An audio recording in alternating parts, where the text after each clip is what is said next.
केवल 9 दिन तक देवी की आराधना कर लो, नंगे पैर ले लो, या किसी देवी जी के मंदिर में जाकर नंगे पैर झंडा उठा के, ध्वजा उठा के, चुंदड़ी पकड़ के माता जी के मंदिर तक चले जाओ। क्या केवल नवरात्रि का मतलब यही है? या फिर कहीं गरबा हो रहा हो तो गरबे में चले जाओ? क्या नवरात्रि का मतलब केवल यही है? या घर में जोत लगा लो, नवरात्रि का मतलब यही है? अगर नवरात्रि का मतलब जानना है तो आपके मन में एक विचार आना चाहिए कि ये नवरात्रि केवल घट स्थापना के लिए नहीं होती है, ये नवरात्रि हमारे भीतर एक नारी के सम्मान के लिए प्रकट होती है कि नारी का सम्मान कैसे। शिव मंदिर में जाइए, पहले दिन 9 फूल कमल के हों, जो मिल जाए, परंतु एक जैसे फूल होना चाहिए। ये नहीं कि आज तुमने गुलाब का चढ़ाया, कल कमल का चढ़ा दिया, परसों गेंदा का चढ़ा दिया, नरसों चमेली का चढ़ा दिया, फिर रात रानी का चढ़ा दिया। ऐसे फूल ना चढ़ाए, एक जैसे फूल 9 दिवस तक। सीते, हे जानकी, हे पुत्री, शिव मंदिर में जाकर अपने पति का स्मरण कर कर, कार्य का स्मरण कर कर 9 फूल प्रथम दिन घी का दिया लगाकर आप भगवान शंकर को कामना कर कर समर्पित करती हो। दूसरे दिन वही फूल दुगने हो जाना चाहिए, 18।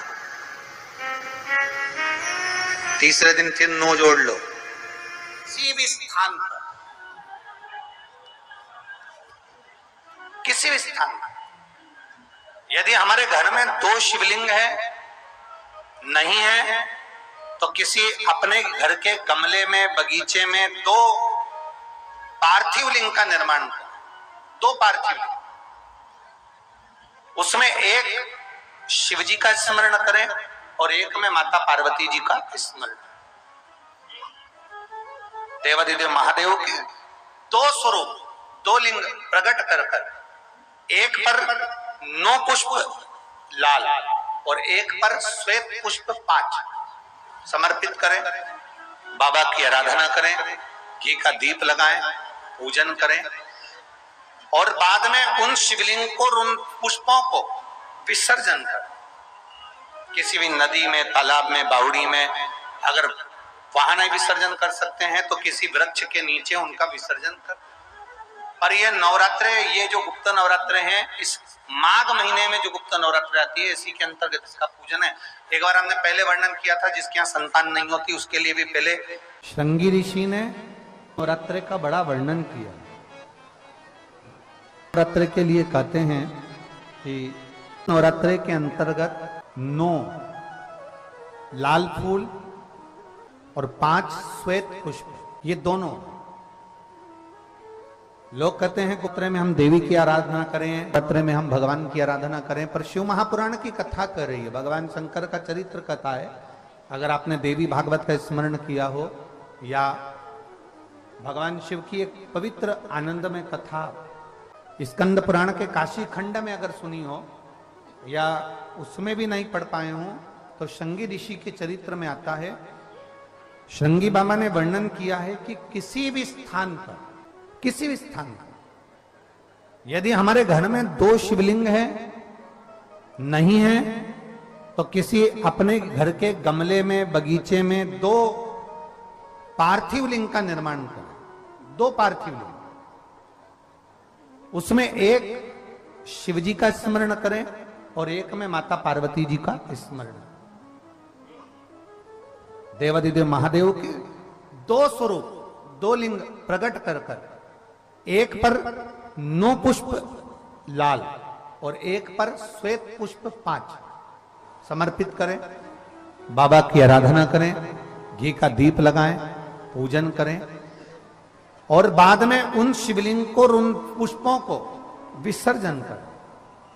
किसी भी नदी में, तालाब में, बावड़ी में, अगर वहां नहीं विसर्जन कर सकते हैं तो किसी वृक्ष के नीचे उनका विसर्जन कर दो। पर ये नवरात्रे, ये नवरात्रि आती है, इसी के अंतर्गत इसका पूजन है।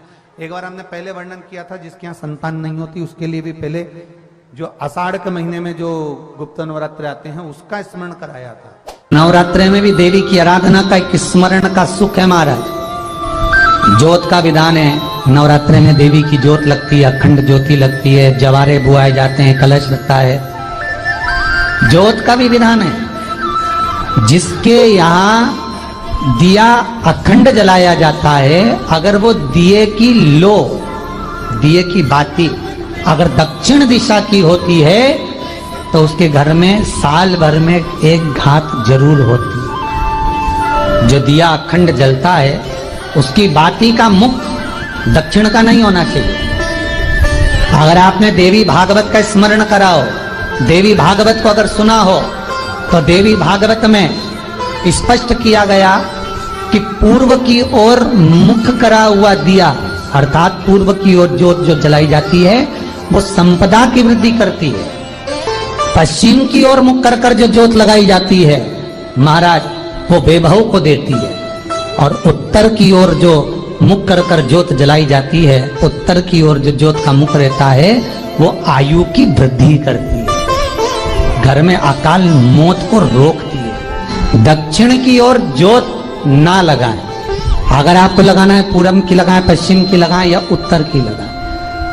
और जितने दिन महारानी जगदम्बा जगतधात्री दुर्गा भवन चैत्र नवरात्रे में, शारदीय नवरात्रे में, आषाढ़ी नवरात्रे में, आदिकादिक पौष नवरात्रे में हम जगत जननी जगदम्बा की जब स्थापना करते हैं, या हम नूतन घर का प्रवेश करते हैं, या गणेश जी की स्थापना करते हैं, या कोई दुकान को प्रवेश करते हैं, या कोई शुभ कार्य करने के लिए अग्रण्य होते हैं, तो हम कलश की स्थापना क्यों करते? कलश के अंदर आखिर ऐसा क्या विराजमान है कि 33 कोटि देवता उस कलश के अंदर आकर बैठ जाते हैं? आप कोई यज्ञ करने जा रहे हो, आप कोई पोथी पुराण करने जा रहे हो, आप कोई अच्छा कार्य करने जा रहे हो, तो ब्राह्मण देवता कह देते कलश की स्थापना होगी, कलश की शोभा यात्रा निकलेगी, कलश यात्रा निकलेगी, कलश विराजमान होगा।